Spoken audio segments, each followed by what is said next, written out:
By midnight, ours did, KJ did. Yeah, he's been wanting to do ministry somewhere. He can do prison ministry.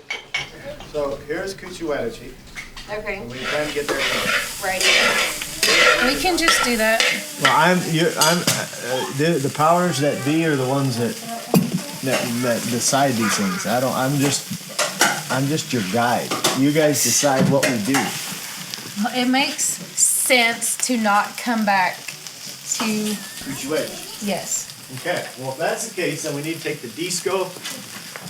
We're gonna head to Samachike and meet up with Archie, and then we'll head to Wachochi, go grab a couple of groceries, and then we are headed to it's Yokivo and then Kuchuetachi. Kuchuetachi, then Yokivo. Yes.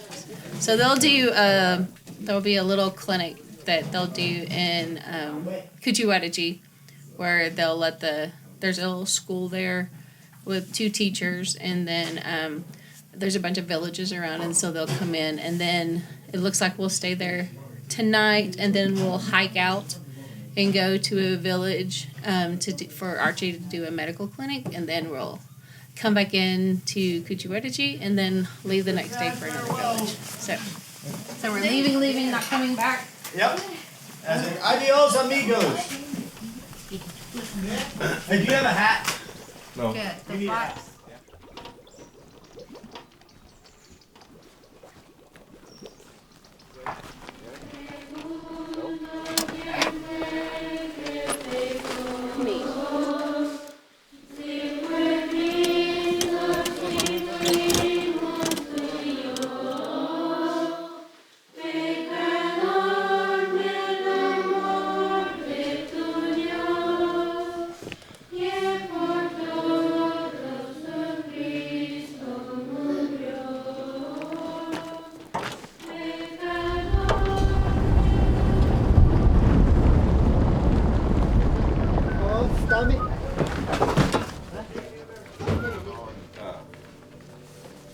Ibuprofen here.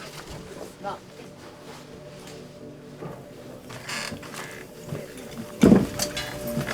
So are we waiting here, or are we going up to the air hangar? They just left like 3 minutes ago. So we got an hour. Hey, we made it in less than an hour. He said we had a tailwind yesterday. Like a 15? Did he say 15 knots?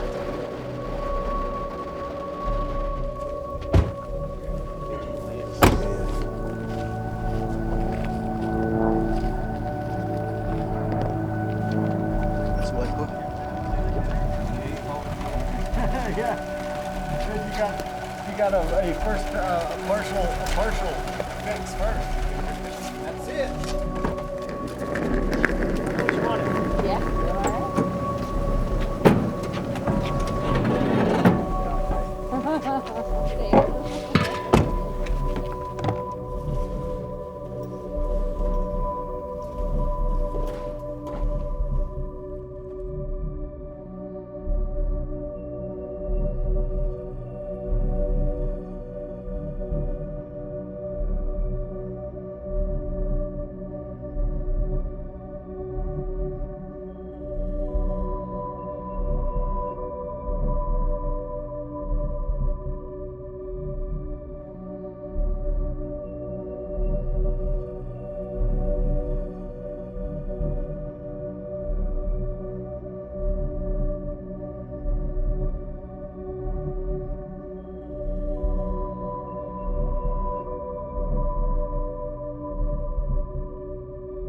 So the Tarahumara are a very hard culture to reach.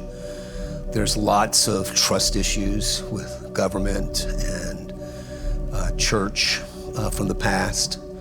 Their world system is just so completely different. And so they have a different language, of course, and their poverty is just very extreme. They have their own language, their own culture. They're not Mexican people. They don't consider themselves to be Mexican people. They're an indigenous Native American people group of North America. They're considered by anthropologists to be still the most primitive people group in North America. It takes a long time of getting to know people and building trust and confidence that you're not there to take anything from them, that you genuinely care about them and their culture and their people, and that just takes time. It takes an investment of time. They're a hardworking people to plant and harvest and build their homes, and they don't have a vehicle to be able to go somewhere. Most of the time, if they're going to go to another village, that could mean to get groceries or to go to a town, that could be a 6 to 8 hour walk one way. When you go out into the mission field, a lot of people have an idea of kind of this adventure. In my experience, at least, and what I've heard from other missionaries, that's really not what it is. It's a very good thing, but it's also a very hard thing.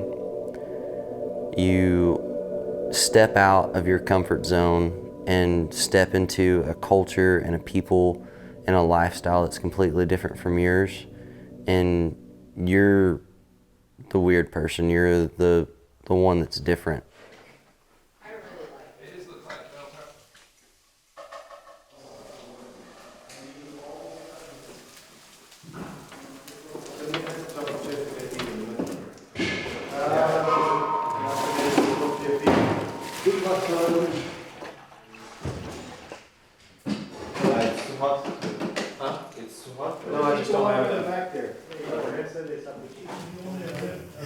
Well, they've invited people from Cuchio to come over and do, they're having like a little medical clinic here. And so they've got all the medicine staged, and then hopefully people will come. If we have a lot of patients, then we'll stay here all day. If not, then later this afternoon we'll hike over to Rodi Napichi. Are you writing down names? You want me to write it down, sir? No, they're all gonna be same size, I think. Like that? And then this. So we gotta explain to her. Okay. She'll understand. You wanna write on that? Well, we are set up in this village, and we are just letting the people come as they see fit, and we got all the medicine sent out ready for them.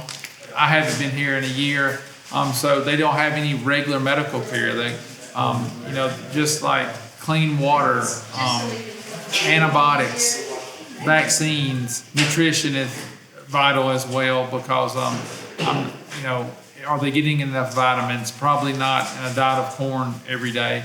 So we're trying to give out anti-parasitics, anti-worms, and vitamins to everybody this week. Today or tomorrow, we're actually going to hike up into the villages that are a couple, 2 to 3 hours away, and carry medicine to them. So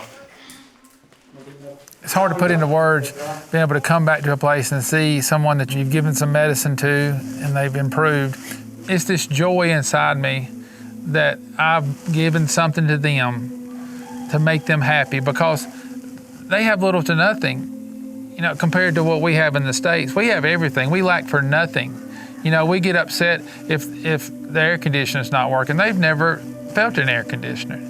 A lot of the medical work that we do is with mothers and with young children, and usually it's children between the ages of, like, say 2 and 6, but the mother is not getting enough nutrition on her own to take care of 2 of them, and so that's when they get really sick, is in that age group between 2 and 5, say. They find joy in the smallest things. If I can bring a pair of shoes to somebody, if I can give them some medicine that will help with their sniffles, if I can take a birth control implant out and they can have a child and they can hold that child and find joy in it, then I've done something greater than myself to bring joy to these people. Yeah, Dr. Archie Hooper is a physician in Livingston, Alabama. we became acquainted with them with the Bentleys, a couple in our church that actually went to Southeast Asia. And so just having met him through that and just his desire to be a part of medical missions, became just a real passion for him.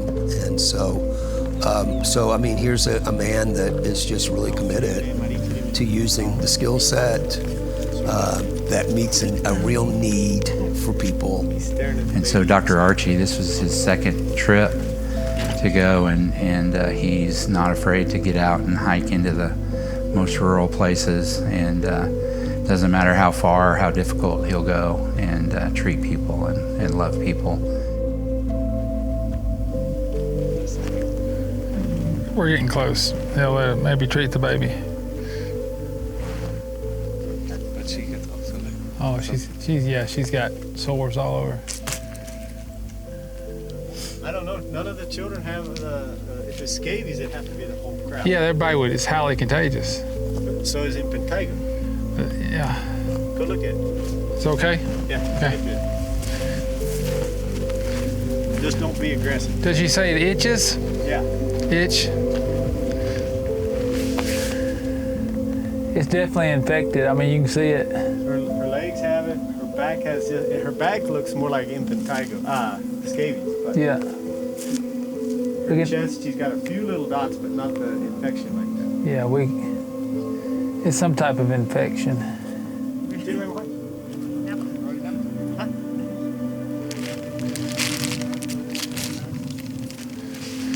All right, it's a cephalexin, and I'm giving her 2-pack because this is a week's worth, but this would be 2 weeks worth.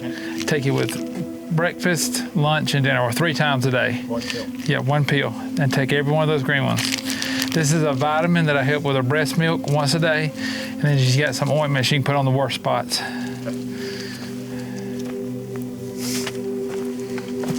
And tell her I said thank you for letting me help. Please. When we hiked in and we went to the first house and they were trying to get the family to let Dr. Archie look at the baby, and the baby was malnourished. They said, well, we don't have the nutrition with us, but if you want to come down and hike to the clinic, we have some for you.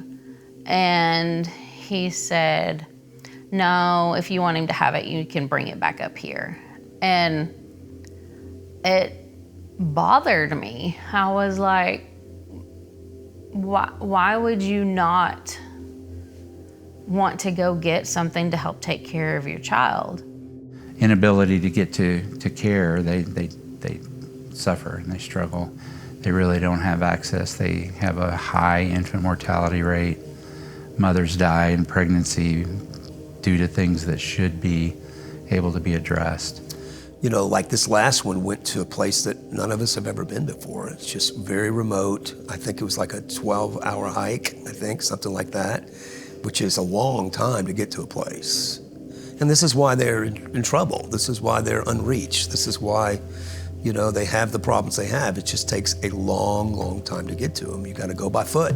Dr. Archie partnering with us, with our church, or with Kids Across Cultures, which is the organization that actually meets real needs, whether they're spiritual or physical or hunger needs or medical needs. Him partnering with us has just been a really great, a great journey.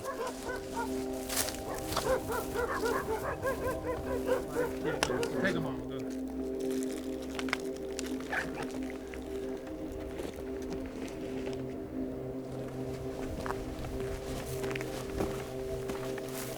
After that, he'd like to know if you would pull a implant out of her arm. Yeah, it's gonna take a minute, yeah. Well, I'll do it. If you just take it and punch it like that and just nick it there, it'll pop right out like a splint. Okay, because it's in that arm. Yeah, she can just put her arm. She'll kind of turn. Jonathan, will you let her know that after I clean it, I'm gonna have to inject it? Yeah, I'll be right there. I'm just trying to get this guy done. Hold this hand with that hand. What? Hold this hand with that hand. Yeah, so it's steady. That's how you're supposed to do it. You're gonna be a nurse till this is over.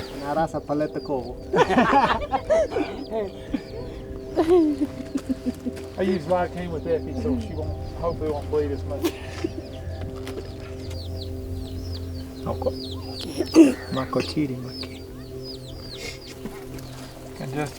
I can feel it. There it is. Got it. I felt it. You saw it?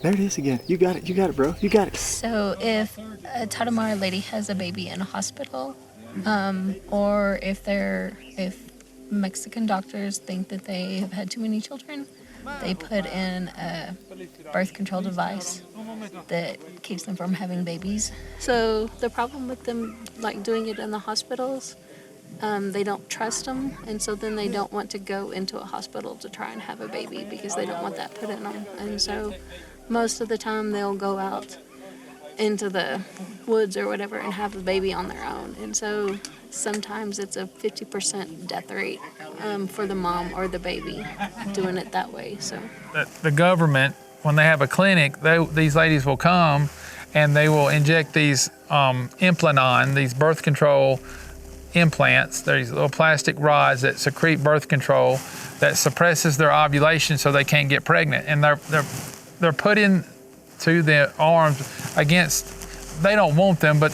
they are put on anyway. I don't feel like the government should ever be able to decide who can have a baby and who cannot have a baby.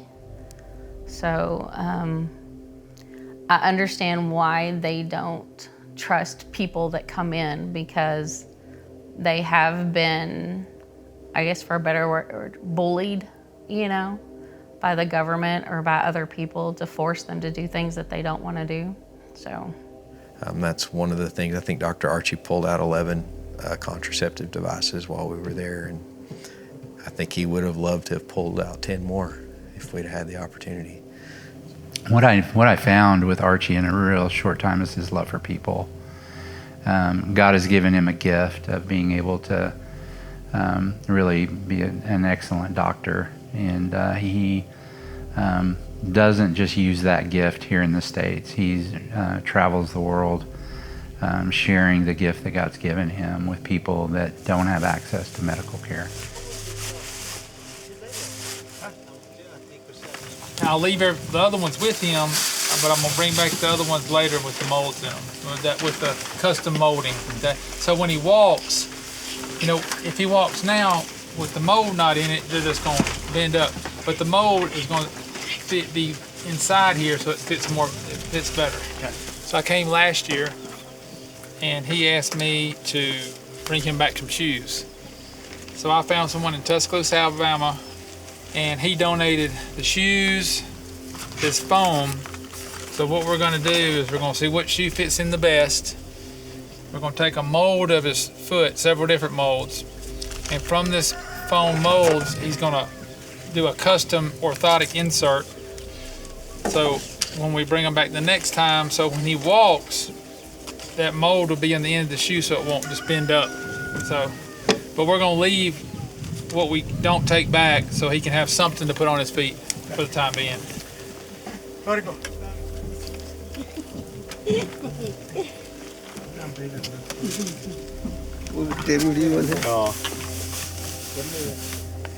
Good. Okay. Wanted to have a different depth, so we're gonna do another left foot.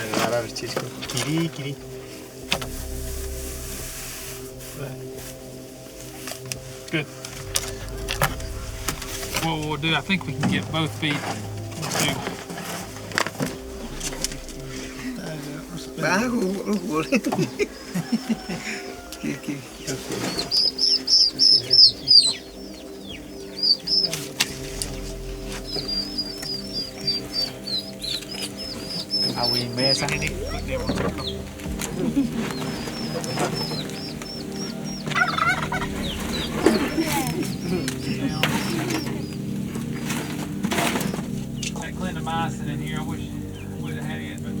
I always, when I go back on a trip, how can I go back to my normal life and know that these people are living here impoverished, no running water, no electricity, possibly no medicine to speak of for months. These people, and I don't care if it's in the mountain, I've been all over, Honduras, Cambodia, China, Peru, or whether it's where I live in Livingston, Alabama. People do not care how much I know until they know how much I care. So I do care about my patients at home. I care about all the people that I come to minister to. You know, if we go down and give an antiparasitic to a 2-year-old, and it stops the cycle of dehydration and malnourishment, and that child survives because of it, then to me that one child is worth the whole trip. To show that, hey, we're not trying to get anything from you, we're not trying to get anything, we're not trying to use you. I feel like God uses that to soften their hearts so that someday that father will care and love for his children. I remember, speaking to some people in a village and really clearly said to me that, I hear what you're saying, I get what you're saying, but it's just impossible for me to think about an abstract thing like this message you're telling me when my child is sick and my child is dying. When I first went out, no one smiled. There were no smiles. I would try to engage kids, like I'd try to do our own kids here, and try to just, just to engage them, to laugh, to be comfortable with their pastor. And I could not get that out of these kids back in 05 when we first went, 08 we first went. And what's so wonderful is I see a work taking place that's bringing life to people. True healing comes through the knowledge of the saving grace of Jesus Christ. And if I can bring them that message through medicine, through a healing touch, through a smile, then that's what I'm called to do.